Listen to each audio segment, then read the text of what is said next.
Paksa eksekusi rumah dan lahan milik Kyai Murodi oleh Pengadilan Negeri Semarang, kini Kyai Murodi bersama keluarga harus tinggal menumpang di rumah kakaknya. Bahkan sebelumnya selama 3 malam, Kyai Murodi harus tidur di serambi Masjid Al-Barokah yang berada di belakang rumahnya yang dieksekusi.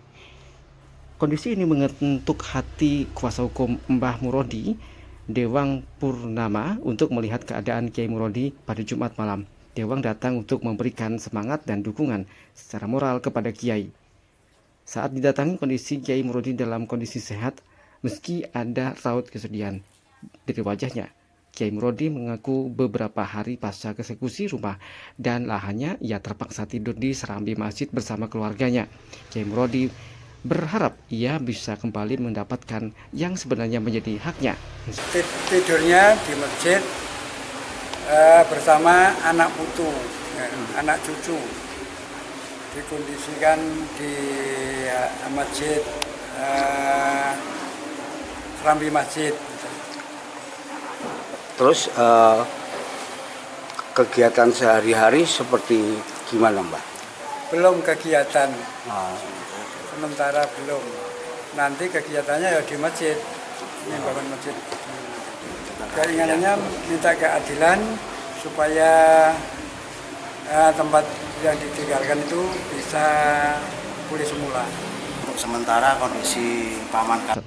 Sejak eksekusi tersebut, sejumlah tetangga dan handai tolan mendatangi rumah Kyai Murodi. Gofur, keponakan Kyai Murodi, mengaku pernah ada tawaran kepada Kyai Murodi untuk menempati Madin, namun Kyai Murodi memilih untuk tinggal di rumah kakaknya. Gofur juga mengatakan saat ini merupakan tahap pemulihan mental, namun peristiwa ini meninggalkan trauma kepada cucu Kyai Murodi. Ini terkondisikan di serambi Masjid Al-Barokah.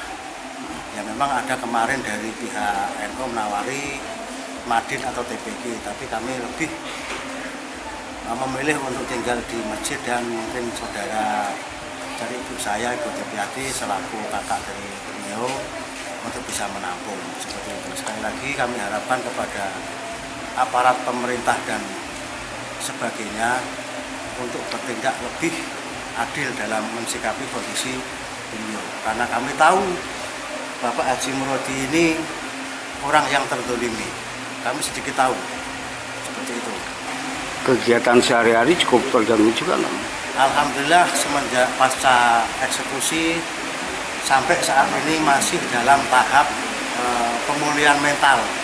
Jadi Pak Haji Murodi ini masih belum ada pekerjaan dan masih maaf kasar kelesotan di Masjid Al-Barokah. Dampaknya kepada anak-anak kecil. Pada eksekusi itu sudah dilaksanakan, kami dengan keluarga kami sebagian ada yang tidur di serambi masjid, ada yang tidur di teras Budi Tepiati selaku terduga 2. Setelah hari kedua pasca eksekusi, dibantu oleh warga kami membereskan barang-barang, kita baru bisa tidur di ruang tamu Tepiati.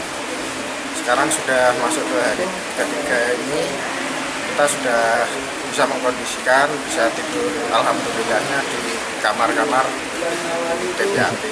Kini Mbah Murodi bersama anak dan cucunya yang berjumlah 14 orang harus menumpang di rumah kakaknya bernama Tepiati yang berada di depan masjid. Saat ini masih ada upaya hukum yang dilakukan Dewang Purnama, kuasa hukum Mbah Murodi, dengan mengajukan peninjauan kembali kedua. Karena kuasa hukum menilai kasus ini adalah kasus hak waris yang harusnya diselesaikan di pengadilan agama, bukan kasus sengketa tanah yang diselesaikan di pengadilan umum.